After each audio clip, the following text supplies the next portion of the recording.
Hello friends, આજે આપણે crispy કચોડી બનાવવાના છે. તેના માટે આપણે સૌપ્રથમ એક ગ્રીન ચટણી તૈયાર કરીશું, જેમાં આપણે 1 નંગ ટામેટું, 2 થી 3 તીખા લીલા મરચાં, 3-4 કળી લસણ, 1 ચમચી જીરું, સ્વાદ અનુસાર મીઠું, કોથમીર અને લાસ્ટમાં હવે આપણે ખાંડ એડ કરી ફાઇન પેસ્ટ તૈયાર કરીશું. તેમાં જરૂર લાગે તેમ પાણી પણ એડ કરવું અને તમે જોઈ શકો છો કે વિડીયોમાં જે પ્રમાણે કન્સિસ્ટન્સી છે તેવી જ પતલી થિકનેસવાળી રાખવાની છે ગ્રીન ચટણી, જેથી કચોરી ડીપ કરીને ખાવામાં ખૂબ જ મજા આવે.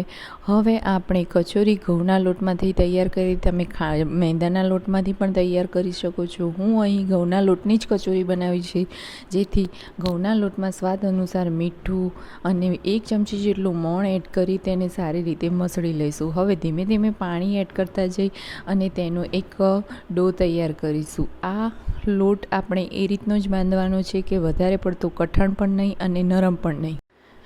આપણે જે પ્રમાણે પરોઠાનો લોટ બાંધીએ છીએ તેવો જ લોટ બાંધવાનો છે અને આ લોટ બાંધ્યા બાદ તેને હવે 15 થી 20 મિનિટ સુધી આપણે તેને સેટ થવા દઈશું. ત્યાં સુધી આપણે બટાકાના સ્ટફિંગ તૈયાર કરી દઈશું, જેના માટે આપણે બટાકા 5 થી 6 નંગ લઈ તેને 5 થી 6 સીટી વિસલ મારી અને ઠંડા થવા દઈ તેના ઉપરની છાલ નીકાળી દીધી છે. તમે જોઈ શકો છો કે વિડીયોમાં દેખાવ્યા પ્રમાણે જ આપણે હવે તેને એક છીણીની મદદથી છીણી અને બધા જ બટાકા છીણી લઈશું, જેથી તેમાં કોઈ લમ્સ ના રહે અને બટાકાના છીણના કારણે સ્ટફિંગ સારું એવું રહે, જેથી કચોરી ફાટે નહીં અને કચોરીમાં તેલ ના ભરાય.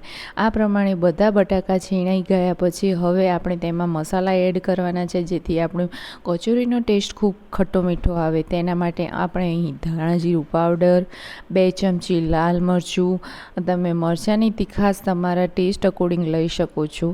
અને હવે આપણે જે પહેલાં વિડીયોમાં બતાવી હતી ગ્રીન ચટણી તે એડ કરવાની છે 2 થી 3 ચમચી, જેથી ખટમીઠાશવાળી ખટ્ટી મીઠી લાસ્ટમાં હવે આપણે ચાટ મસાલો ઉમેરવાના છે, જે અહીં મેં હોમમેડ ચાટ મસાલો જ ઉમેર્યો છે અને તેનો વિડીયો ઓલરેડી મેં ચેનલ ઉપર નાખેલો છે અને લિંક હું ડિસ્ક્રિપ્શન બોક્સમાં નાખી દઈશ, જેથી તમે જોજો અને તે પ્રમાણે ઘરે ચાટ મસાલો બનાવશો તો ખૂબ ટેસ્ટી એવો ઘરનો ચાટ મસાલો, હોમમેડ ચાટ મસાલો રેડી થાય છે. હવે આપણે આ મિશ્રણને મિક્સ કરી અને તેને આ રીતે સરસ મેશ કરી અને સાઈડ કરી દઈશું. હવે જે આપણો લોટ બાંધેલો હતો તેને 15 થી 20 મિનિટ થઈ ગઈ છે, તે સેટ થઈ ગયો છે. હવે તેમાં આપણે વ્યવસ્થિત એવો મસળવાનો છે અને મસળ્યા બાદ તેમાંથી નાના નાના લુવા તૈયાર કરવાના છે.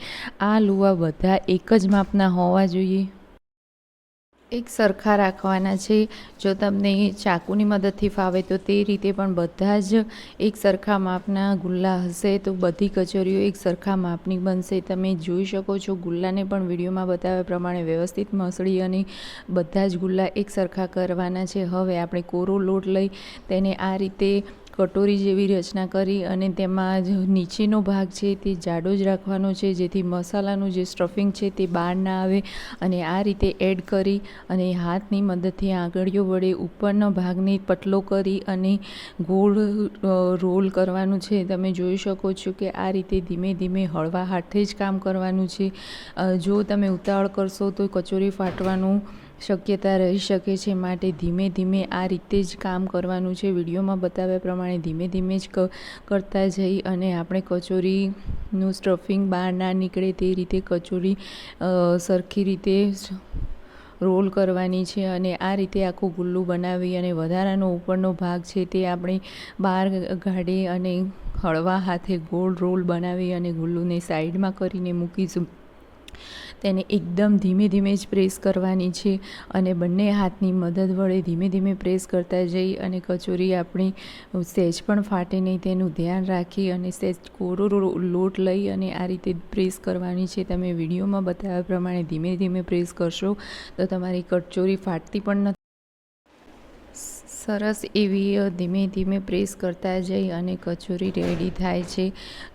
તમે એકવાર જોઈ શકો છો કે સરસ બધી જ બાજુથી એક સરખા માપની કરવાની છે ને ખૂબ ગરમ તેલ થઈ જાય ત્યારે ગેસની ફ્લેમ ધીમી કરી અને કચોરીને હવે આપણે તેલમાં નાખવાની છે અને ધીમે ધીમે તેને ગરમ તેલમાંથી બહાર નીકળે નહીં ત્યાં સુધી તેને થવા દેવાની છે. તમે જોઈ શકો છો કચોરી આપમેળે જ ગોલ્ડન બ્રાઉન કલરની થવા લાગશે અને બંને સાઈડથી જ્યારે કમ્પ્લીટ થઈ જશે ત્યારે તે તેલ ઉપર આવી જશે અને ત્યારબાદ તેને હવે નીકાળ લો. સ્ટાર્ટમાં આપણે બતાવ્યા પ્રમાણે ગ્રીન ચટણીમાં ડીપ કરીને પણ તમે કચોરી ખાઈ શકો છો. તે સિવાય અહીં એક કચોરી ચાટ પણ આપણે સર્વિંગ કરીશું, જેના માટે આપણે 2 કચોરી સર્વિંગ પ્લેટમાં લઈ તેમાં વિડીયોમાં બતાવેલી પહેલી ચટણી ગ્રીન ચટણી એડ કરીશું, ત્યારબાદ મીઠા દહીં વડે પણ તેને એડ કરવાનું છે અને લાસ્ટમાં આપણે આંબલીની ચટણી એડ કરીશું. આંબલીની ચટણીની રેસીપી પણ મેં ઓલરેડી ચેનલ ઉપર નાખેલી છે, તેનો વિડીયો પણ તમે જોઈ શકો છો. અને હવે આપણે મસાલા સિંગ, ડુંગળી અને સેવ વડે તેને ગાર્નિશ કરીશું. કોથમીર વડે તેને ગાર્નિશ કર્યા બાદ खट्टी मीठी का चाट रेडी है. देखते ही मुंह में पानी आ जाए जैसी चाट है. આપ જરૂરથી એકવાર બનાવજો અને કેવી લાગી તેની કોમેન્ટ પણ મને કરજો. જો ચેનલ પર નવા હોય તો મને લાઇક, શેર એન્ડ સબસ્ક્રાઈબ કરજો અને બેલ આઇકન દબાવજો જેથી આવનારા વિડીયો તમારા સુધી પહોંચી શકે. ઓર આ જ રીતે મને સપોર્ટ કરતા રહેજો અને હું તમારા માટે નેક્સ્ટ વિડીયો શું લાવું તેની પણ કોમેન્ટ કરજો જેથી મને પણ આઈડિયા આવે કે મારી વાયટી ફેમિલીને કેવા વિડીયો બનાવું તેનો પણ મને આઈડિયા આવે. Thank you so much. मिलते हैं अगले वीडियो में, तब तक के लिए हर हर महादेव.